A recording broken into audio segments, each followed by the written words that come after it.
सुप्रभात बच्चों। आज ज्ञान सागर कक्षा छठी की पाठ 6 अनोखा वरदान पढ़ेंगे।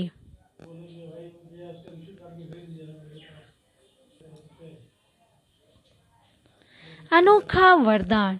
बच्चों, अनोखा वरदान 6 नवयुवकों की कहानी है जिसने अपनी साहस से राजा की जान बचाई। विजय सिंह नाम का एक राजा था। वह अपनी प्रजा का बहुत ध्यान रखता था।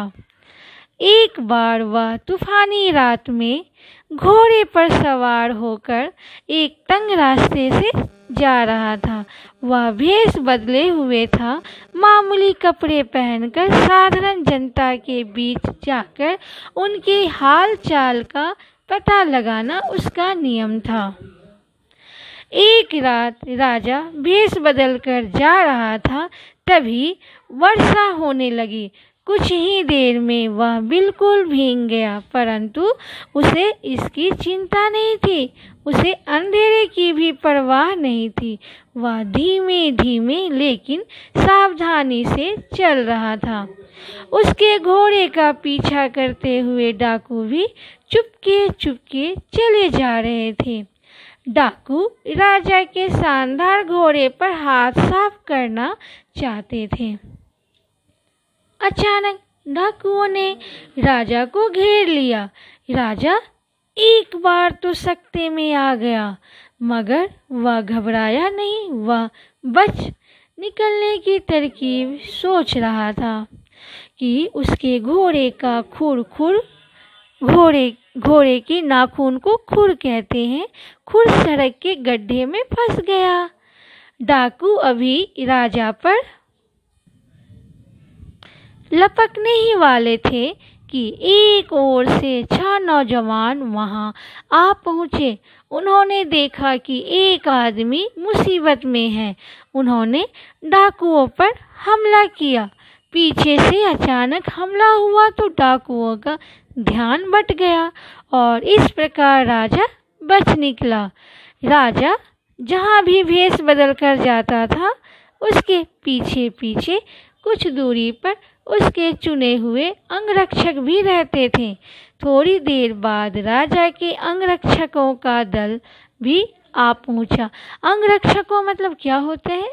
जो राजा की रक्षा करते हैं। उन्होंने सभी डाकुओं को बंदी बना लिया। राजा उन नवयुवकों से बड़ा प्रसन्न था, क्योंकि बिना यह जाने कि वह राजा है, उन्होंने डाकुओं से उसकी रक्षा की। राजा ने उन्हें बहुत बहुत धन्यवाद दिया और कहा कि वे उसके साथ महल तक चलें। भोर होने पर रात की घटना का समाचार सब जगह फैल गया। सारी प्रजा खुश थी कि डाकू उनके राजा का बाल बांका न कर सके। बाल बांका का अर्थ होता है कोई भी उसका नुकसान नहीं पहुंचा सका। राज्य परिवार के लोगों, मंत्रियों, दरबारियों और सारी जनता ने नवयुवकों के साहस की प्रशंसा की। ये देखो, दरबार में सारे लोग उपस्थित हैं।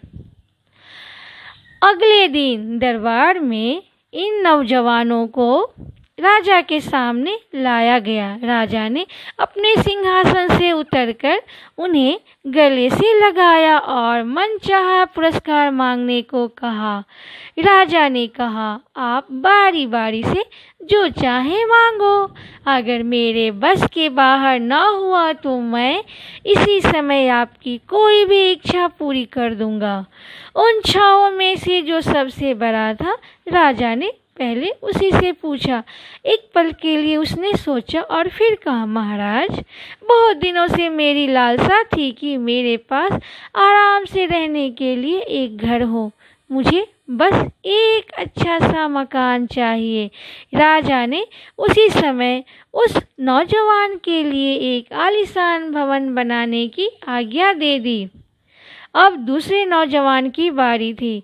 वह अपने पद पर तरक्की चाहता था। राजा ने उसे राज दरबारी नियुक्त कर दिया।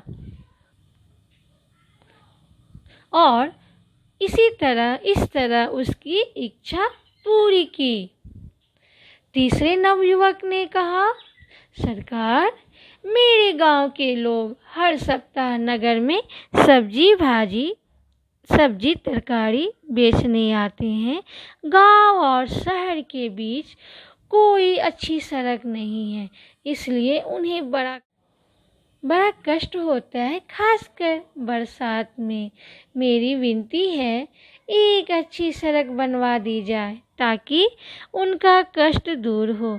राजा ने उसी समय सड़क और पुलों का निर्माण कराने वाले मंत्री को हुक्म दिया। हुक्म मतलब आदेश देना। हुक्म दिया कि फौरन मतलब तुरंत सड़क बनाने का काम शुरू कर दिया जाए। जब चौथे नौजवान से उसकी इच्छा पूछी गई तो वह शर्माते हुए बोला, महाराज, आप मेरे पिता समान हैं। मैं एक सुंदर स्त्री पत्नी चाहता हूँ। राजा के विदूषक अर्थात होते हैं दरबार में रहने वाला वह व्यक्ति जो सबका मनोरंजन करता है। राजा के विदूषक की एक सुंदर सी कन्या थी। राजा ने विदूषक से पूछा। उसने खुशी से उस नौजवान को दामाद बनाना स्वीकार कर लिया। पांचवें नौजवान ने धन मांगा। उसी समय बोरों में सोना भरकर उसे दे दिया गया। अब छठे की बारी थी। उसने कहा, महाराज, मेरी बस यही इच्छा है कि जब तक मैं और आप जीवित रहें, वर्ष में एक दिन आप मेरे यहाँ अतिथि बनकर आएं। इस अनोखी इच्छा को सुनकर सब हैरान रह गए। बहुत से लोगों ने तो नौजवान को मूर्ख समझा। स्वयं राजा को भी यह बात अजीब सी लगी कि नौजवान अपने लिए कुछ मांगने के बजाय उसी को अतिथि बनाना चाहता है। लेकिन उसने तो शुरू में ही कह दिया था कि जब तक उसके वश में होगा वह उनकी इच्छा पूरी करेगा। बस फिर क्या था, वर्ष में एक दिन और एक रात उसने उस नवयुवक का अतिथि बनना स्वीकार कर लिया। यह है बच्चों राजा का महल। यह है छठे राजकुमार। अब राज्य सरकार के विभिन्न विभागों को जिम्मेदारी हो गई कि राजा जब नौजवान के घर जाए तो उनके दौरे का ठीक प्रबंध हो। न राजा को किसी प्रकार का कष्ट हो और न उनके सेवकों को और न घोड़ों को। बढ़िया सड़क बनाना जरूरी था ताकि राजा का रथ आसानी से जा सके। फिर यह प्रश्न उठा कि राजा के छोटे से मकान में दिन और रात कैसे काटेंगे, कहाँ उठेंगे बैठेंगे, कहाँ खाएंगे पिएंगे, कहाँ सोएंगे। अतः राज से ठाट बाट के लायक एक महल खड़ा करवाया गया। लेकिन नौजवान अपनी मामूली सी आमदनी में इतने बड़े महल की देखरेख का खर्च कैसे चलाएगा, कैसे राजा और उनके संगी साथियों की देखभाल करेगा। इसके लिए उसे बहुत सारा धन दिया गया। सरकारी खर्च पर नौकर चाकर भी। पुरानी चली आ रही प्रथा मतलब होता है रीति रिवाज। पुरानी चली आ रही प्रथा के अनुसार राजा किसी दरबारी का ही अतिथि बन सकता था। इसलिए उस नवयुवक को राज दरबारी की पदवी भी देनी पड़ी। अब तो उसका उतना ही सम्मान होने लगा जितना किसी राजकुमार का होता था। अभी एक और बात बाकी थी। जिस घर में राजा अतिथि बनकर ठहरेगा उसकी गृहिणी जो घर की मालकिन होती है, गृहिणी को राजा के मिजाज और पसंद का पता होना चाहिए। मिजाज का अर्थ होता है स्वभाव। इस बात की जानकारी राजकुमारी से अधिक और किसे हो सकती थी। शीघ्र ही नवयुवक से राजकुमारी के विवाह की तैयारी की जाने लगी। इस तरह केवल एक वरदान मांगकर उस चतुर नौजवान ने वह सब कुछ एक साथ पा लिया जो पांचों ने अलग अलग मांगा था।